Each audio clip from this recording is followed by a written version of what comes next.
All right, let's try this again. So, due to the glare of sun and other things, I'm not actually able to see what the camera sees all that well, so I hope this is visible enough.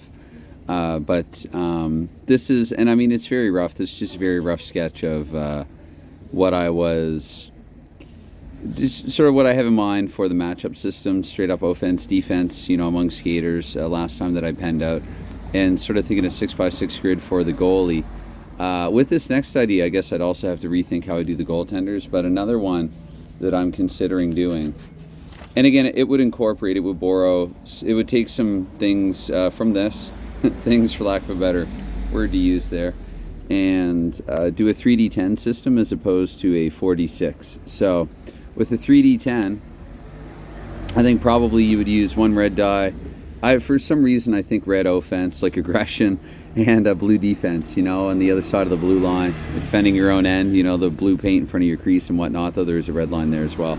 But anyway, and the goal line. But anyway. So how this would work again, I would still use the PSA or the SAP or this either, again, S for skate or C for carry. Carry might actually be more appropriate. Let's say for this one, even we call it the cap. So the CAP, and you would go simply from, I guess, 0 to 99. And let's say for carrying it, again, I don't have exact percentages. I'm just kind of throwing up hypothetical numbers here. But let's say that it's, I don't know, 20, 25 or whatever. So maybe this skater will carry one at, I don't know, like a 0-0 to a 0-5 or something like that. And then 2 for, I don't know, 6 to, let's say, 14. And then 3, maybe they get a little less and they go up to about 21. And also, too, maybe some draw numbers, which might complicate it a little further, but let's say that they draw on a 3, 8, 10, and maybe 17 or something like that. So that might actually not be enough in terms of draw. I'm trying to figure out like the draw if you're doing a 2d6 where you have 36 numbers to work with versus having 99. And so, I would want the percentage to be about the same. But one thing that I do like about this, there are things that I like and don't like about this. One thing that I would like about this is that it's not,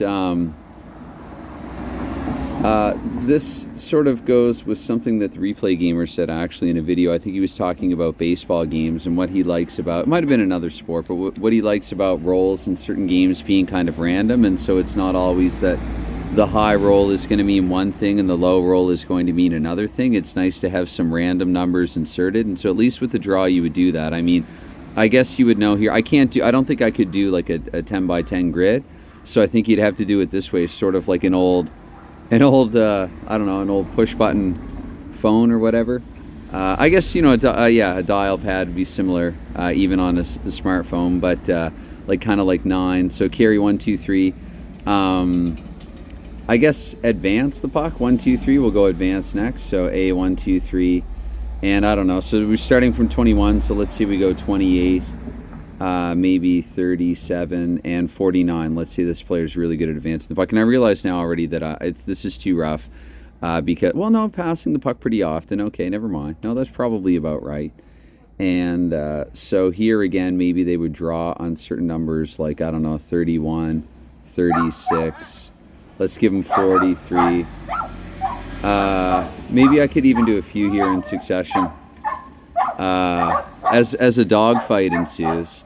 That's the cutest dog fight ever. Oh, they're just chirping at one another. Anyway, 2-on-1 though, and it's funny because the one dog is actually smaller than the other two. So it's one little white Cocoa Puff dog, or white Chuckle Puff dog up against a couple of Shelties there by the looks of things. I don't know, Collies and Shelties look similar to me, but I'm pretty sure those are the latter. So,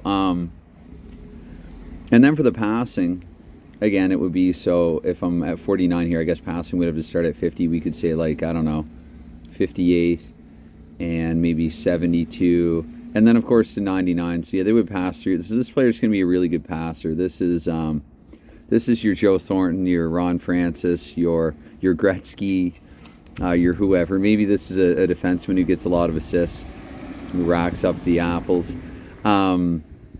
And have some more draw numbers here, so like 62, 70, maybe 70 to 73. Again, I could have a few in succession, and I don't know, 85 to 87 or something like that. So you have a little something else to check for. And again, keep in mind that it's not, the penalty is not automatically drawn. It's going to depend on the defender and the defender's frequency at which they would take a penalty. And so for a player on defense, and this is not necessarily even the same player, again, for each action, you have to have three possibilities with which to counteract, right? If it's a carry, then you're looking to check or hit. If it's advancing, then you're looking to pinch or block. And if it's passing, then you're looking to intercept or somehow take the puck away, prevent the pass from being made. So for this one here, I guess I could go like CD, carry defense, and let's say a carry defense rating of 1 is a roll from, 1 to 3. So even here, I could probably do the single digit and have indicated in the instructions that, okay, it's this number or lower. Or sorry, for 0, we'll say. Again, I want to do 0, 1, 2 for the defense. So there aren't too many turnovers. And then let's say, I don't know, 6. We'll go 3, 6, 8. And the reason why I'm only going up to 8 and not 9 or 10 is because I want... and probably I'd have this in a 0 to 9 scale, so maybe like 3, 5, 7 next time. But I want to have a number where, I guess, yeah, in this case, if it's high, it exceeds, to go back on some of what I said about what the replay gamer said about having random numbers mean good and bad things, as opposed to like high numbers good, low numbers bad, or low numbers always good, high numbers always bad. And I used to think that I liked and appreciated that sort of predictability is the wrong word, but that reliability in a game, because it means that you have to think less. If you can rely on something, okay, this is always this. I think, for instance, with some of the APA games, like certain numbers rolled, or again, I don't play APA baseball, but like certain numbers rolled, maybe not in the master game, but certain numbers rolled in the basic game are always a strikeout or always this, that, or the other. And I can see like there's kind of almost even kind of a comfort in that reliability, especially if you're playing and you're tired at the end of the day. You want that. You want to know, okay, I've rolled this. So, regardless of the game, regardless of the situation, I know that this is this. But, at the same time, maybe adding a little intrigue. I mean, that is one thing that I appreciate about Bones. It's pretty difficult to memorize a Hockey Bones player card. Maybe some of the sevens rolls for certain players and things like that. But other than that, overall in general, it's a little more difficult. So, again, here the draw numbers would be a little different. So, and this is where I could say even like drawing on a roll of 1 or 2, maybe a roll of 5. So this is going to be maybe a heavily penalized defender. And maybe a roll of 9. So 9 meaning that obviously they've not only have they failed to take the puck away from the defenseman, but and not draw. I would go with pen for this one here. So penalty call. Just a call, a draw and a call, we could say. So hopefully this makes sense. So anytime that the player fails to take the puck away from another player, there's a potential penalty there, right? You can even throw in a 7 here. Let's say this is, heavily penalized. This is Daniel Carcillo or somebody. And then, of course, you'd have to do so for the advanced defense. Again, their ability to pinch, block, just get in front of the puck, redirect the puck somehow. So, even trying to prevent a dump or whatever, trying for a swift takeaway. Again, 0, 1, and 2. And so let's say that 0, which again, 0 won't do it, won't take the puck away. So 0 could be in a roll from... Okay, I don't want to buy any squid, but that's what they're trying to sell. Yeah, squid. He's really hammering home the squid. The Ojingo. He's trying to sell some squid in the truck passing by. Oh, I hope he doesn't stop there. Anyway, so amid this noisy bit of urban chaos here, again, back to this one here. So the penalty call, you're looking at like, sorry, no. That's the next row down. So we'd be looking at... I don't know, let's say for 2, let's say 0 to 2 for 2, and 0 to 2 for 0, and then like 3 to 5, and we'll go up to 9 for 2. So 6 to 9, let's say that they're going to take it away unless the offense does something really good. But you'd have to check for a penalty maybe on rolls of, I don't know, 1, 3, and 8, let's say, something like that. If they're trying to prevent the puck from being advanced, they're a little less likely maybe to take a penalty than if they're trying to prevent somebody from carrying the puck around them. And that makes more sense, right? If somebody's trying to carry the puck by you, you are more likely to get called, I think. So anyway, and then we could go with pass defense, so PD. So here I wouldn't even have to worry about, do I call it an interception I, a takeaway T, a hit H, a check C, something like that. So pass defense, again, you're looking at 0, 1, 2. And let's say that this player maybe has a short reach. They're not very good at anticipating timing and breaking up passes. So maybe a roll of 0 to 4 is just always going to be a 0. And then maybe 5 to 7, 1. And for 8, 9, we'll give him a 2, going 0 to 9 on a 1d10 here. So, penalty possibly would be taken here. Some curious walkers by there on rolls of, and notice I haven't used 0 yet as a possible, so maybe like 2, 6, and 9. So if they roll 9, it's good. It's a defense. It's a resistance of 2, but possibly they've taken a penalty there as well. So again, this is all very, this is a very rough sketch here. And again, this is a 3D10 versus a 46 system. One obvious advantage up front is you're looking at 1 fewer die.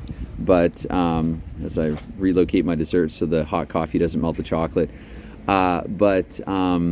It's, again, there are advantages and drawbacks to everything. So for the goaltending as well, I will say this for the goaltending, I haven't thought this one through as much. Maybe you just revert to the one blue D10 for the goaltender. And they would save like a 1-star save or a level 1 save, 1 to 3, let's say, level 2 save, 4 to 6. Or, I don't know. I feel like that way there wouldn't be enough individuation or individualization of the netminder. So I'll have to think that through a little further. But one thing, getting back again to this 3D10 system, is it does invite, if I'm going to use a 4th die, I can use it for other things. I can use it for location on the ice. I can use it for timing on the clock. So I feel like it frees me up. If I'm already using 4 dice for the offense-defense matchup, then, completely having Bruins fans' comment in mind about, I should be basically not too worried about what others think and just trying to design the game that I want to make. And I do really like Martin Kay's 5-dice hockey and how with each roll it's a bit of a story and you're working your way through the story. Although even with his game too, a lot of the rolls, you look at the first couple of die of the 5 and you don't really have to think any further. So I definitely like having that in hand as well. I think it helps one progress through a hockey game. They're all, there is value in the lull, and there doesn't always need to be something happening every fractions of minutes, every so many seconds. So yeah, I might stop this one a little short. I just, again, I had the 46 one that I came up with not really came up with, it had been, going around in my head for a little while on Sunday afternoon over here. And then I talked about that one long enough where coming over to, I wanted to put this one in a separate video, the 3D10 system, offense-defense matchup, as opposed to a 46 system. So anyway, I'll try to keep this one shorter. And get back to my book. Let me know what you think. If you have any thoughts on this, positive, negative, whatever. If you think it'll work, you think it will not. I've not play tested this thus far. If you are a game designer, I really like echoing Bruins fans' comment again as well about probably anybody that has done enough playing has done enough designing. I did it completely backwards after a couple of decades, and I look, before I even started playing Hockey Bones and Shootout and some other games in Paradise, I was the fool who looked at all of these games, courtesy of Peter Miller's videos, and decided that, I don't think that there's this perfect game for me, so I'm going to design the perfect game for me. Very naive, highly naive. Figured out that it was going to take me a lot longer to be able to design any kind of a playable game. And so I started playing Paradise, and then that led to some other games. While I waited for a game to be designed that still hasn't been designed a couple of years later, about 2.5 years later or so. So anyway, that's where that's where I'm at with this right now. So anyway, anytime, any consideration that you give to anything like this, while it's never expected, it's always appreciated. And I will be sure to timestamp this one as well. Try to chop it up into different different sections of what I'm trying to talk about here and there. But I think I'll leave this one at that. There were some other things that I didn't talk about as much. Of course, you could factor in the specialty on certain roles. But again, this one's maybe getting a little messier. Maybe what I do, to get back to the specialty though, maybe what I could do is, for the offense at least, I could stop it at 90 instead of 99. And then players who are more likely to do something specialized a little more often, like specific to that player, they might have specialty roles from 91 to 99, whereas players who, they're good, solid players, but they're less likely to do something dynamic and outstanding that would make it into the highlight reel the following morning after a game. Maybe they only get like spec roles, as I like to think of them in my head. I like abbreviations, so maybe they only get spec roles on like 94 to 99 or 96 to 99. And for the defense as well, maybe that's where I hold aside a coveted 9 or 0 or something like that, where if the player rolls that, let's say it's the checking defense, well, that check then becomes a smashing hit. And then maybe you have to revert to the offense and look to an injury rating. So again, it's harder than it looks. It's not, there are a lot of things to consider. There are myriad considerations. Come to think of it, that was one thing that this was already a half-hour plus mess. I didn't get into big hits and injuries and things like that, another fluky play with this one, nor have I necessarily with this one here, but I still think this is, as the little bus goes by there, I still think this is a more appropriate time to stop this one. So again, feel free to let me know what you think.